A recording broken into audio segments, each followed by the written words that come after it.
nanay. So ayan po, samahan nyo akong muli magluto ng aming lunch na ginataang puso ng saging at malunggay na may isda.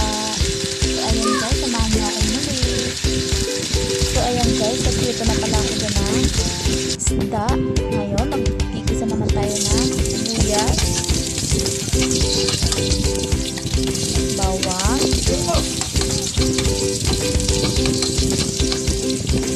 at luya. Ayan, antayin lang po natin na golden brown para ilagay naman natin yung kamatis. Ayan. Ang palasa din yung kamatis. Ngayon lang guys, ilagay ko na yung puso ng saging at pangalawang gata.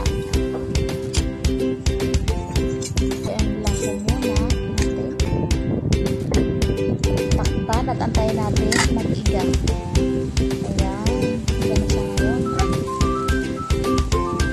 Nagyan ko na po pala siya ng paminta at siling green. Maya guys, susunod ko na rin dyan yung unang gata. Pagka yan, hindi na natin ilagay ang gata. Sabi po pala ako dyan ng magic sarap at kunting asin.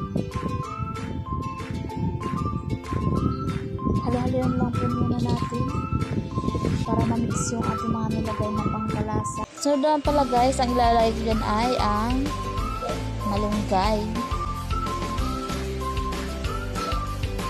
Ayan po, ang masustansyang gulay.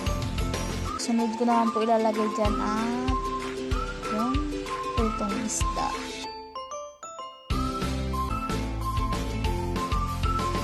Ayan guys, pwede na ang ating ginataang puso ng saging at malunggay. Manamakan kita guys in Bicol.